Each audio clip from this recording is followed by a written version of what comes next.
उधर यूक्रेन और रूस के बीच जंग में इस समय जो हालात हैं वो जंगी बारूद के और ज्यादा भड़कने की तरफ इशारा कर रहे हैं। ऐसा इसलिए क्योंकि रूस के हर दावे को यूक्रेनी फोर्स अपने हौसले से झूठा साबित कर रही है। बात डोनबास रीजन के 4 राज्यों में हुए जनमत संग्रह की करें तो यहां भी यूक्रेनी फोर्स ने हालात बेहद हाहाकारी बना दिए।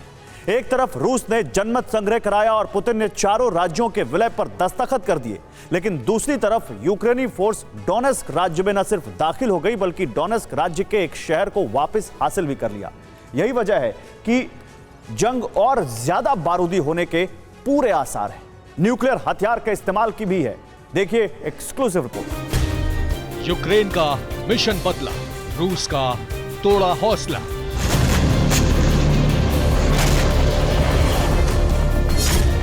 डॉनबास में जारी रण बदल गया समीकरण।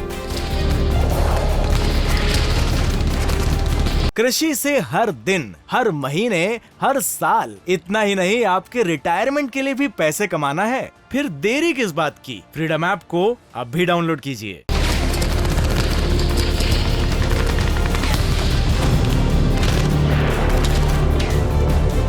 यूक्रेन रूस के बीच जारी जंग में अचानक इतना कुछ बदल गया जिसकी कल्पना किसी ने नहीं की थी। जिस डॉनबास रीजन में पुतिन ने रेफरेंडम करवाया, उसी डॉनबास रीजन में रेफरेंडम के बाद यूक्रेनी फोर्स ने आगे बढ़कर रूस की रणनीति को धराशायी कर दिया। इस जंग में हार के करीब पहुंचे रूस ने रेफरेंडम से अपनी नाक बचाने का प्लान बनाया था।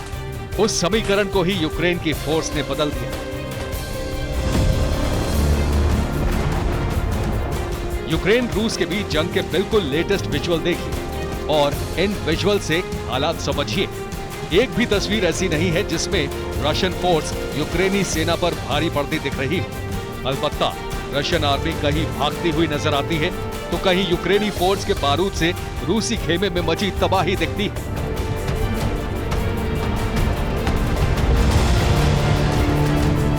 वो भी डॉनबास रीजन में, उस जगह जिसे रूस एक ऑटोनॉमस स्टेट के रूप में मान्यता देता है, जहां 23 से 27 सितंबर तक रूस ने आम लोगों के बीच रेफरेंडम कराकर 4 हिस्सों के विलय के प्लान का एग्जीक्यूशन किया। लेकिन जो दिख रहा है वो रूस के एक्शन पर सवालिया निशान है।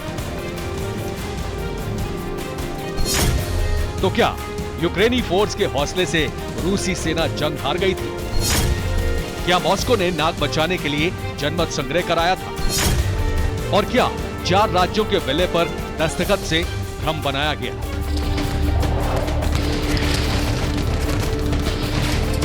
सवाल इसलिए क्योंकि जहां मॉस्को अपना दबदबा बता रहा है, वहां यूक्रेनी फोर्स लगातार रूस के झंडों को ऊंटों तले कुचलकर आगे बढ़ रही है। जिन 4 राज्यों के प्रतिनिधियों की मौजूदगी में पुतिन ने विलय के दस्तावेज पर दस्तखत किए, वहां रशियन फोर्स हर मोर्चे पर नाकाम हो रही है।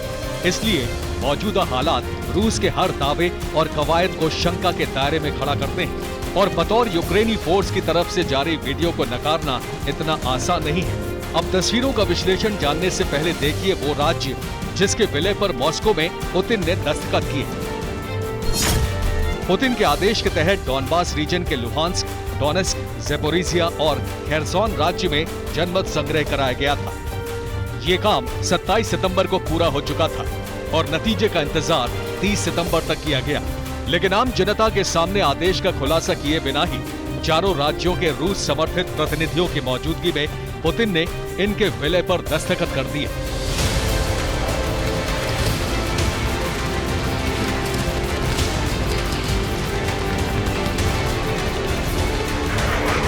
जिससे हालात और ज्यादा हाहाकारी हो गए।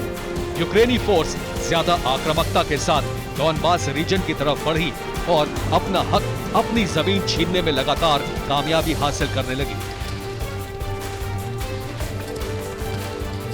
ये वीडियो बिल्कुल ताजा है। जगह है लीमा, जो डोनेस्क राज्य का अहम शहर है। लेकिन इस शहर में यूक्रेनी फोर्स ने वापस कब्जा हासिल कर लिया, रशियन फोर्स को और पीछे ढकेल दिया। लेकिन पीछे कैसे ढकेला? रशियन सैनिकों के हालात क्या है, इसे इस लेटेस्ट विजुअल से समझिए। रशियन फोर्स के जवानों को जब डॉनबास रीजन के इस क्षेत्र में यूक्रेनी फोर्स भारी पड़ती दिखी तो रूसी सैनिकों ने अपनी जान बचाने में ही भलाई समझी। वो उल्टे पांव भागने लगे। लेकिन यूक्रेन की आक्रामकता के आगे वो नहीं ठहर सके। न सिर्फ उनका टैंक तबाह किया गया, बल्कि जो टुकड़ी यूक्रेनी फोर्स से डरकर वापस लौट रही थी, वो पूरी टुकड़ी खत्म हो गई।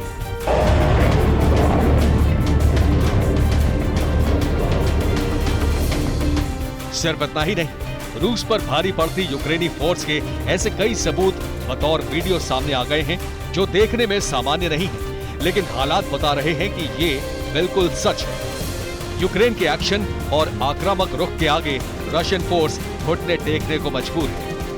अब इसे यूक्रेन की तरफ से जारी किए गए आंकड़ों के जरिए भी समझ लीजिए।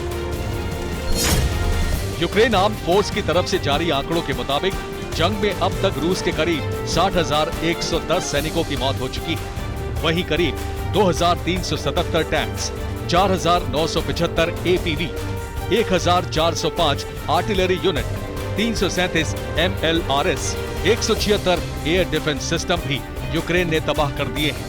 दावा यह भी है कि इस जंग में रूस के 264 fighter plane, 227 helicopters, 15 warship, 1015 UAV यानी ड्रोन्स, 131 स्पेशल इक्विपमेंट, 3,796 व्हीकल और फ्यूल टैंक समेत 246 क्रूज मिसाइल्स बर्बाद हो चुकी हैं।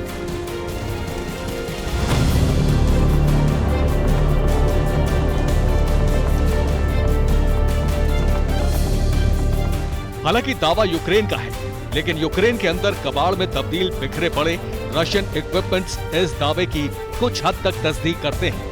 वहीं रूस के 4 राज्यों के विलय को लेकर किए गए दावे के बाद यूक्रेन के बनाए हालात चौंकाते हैं और संदेह भी गहराते हैं, लेकिन संदेह को खुद रूस खत्म कर देता है।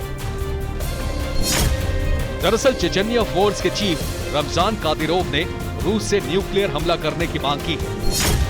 कादिरोव ने यह मांग लीमान शहर पर यूक्रेनी फोर्स के कब्जे के बाद की है।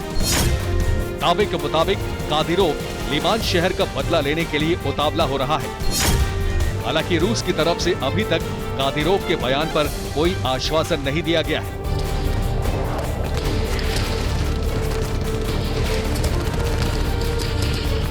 यानी यूक्रेनी फोर्स के एक्शन से जुड़ी हर खबर 100% सच है।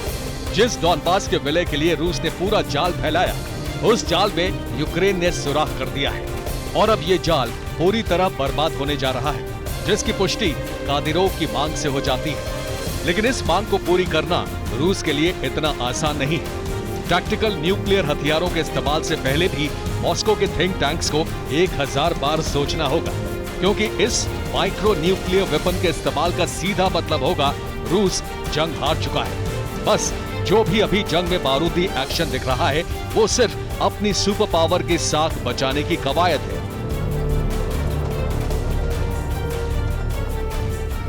Bureau report, TV9 Bharatvarsh. कृषि से हर दिन, हर महीने, हर साल, इतना ही नहीं आपके रिटायरमेंट के लिए भी पैसे कमाना है? फिर देरी किस बात की? फ्रीडम ऐप को अब भी डाउनलोड कीजिए।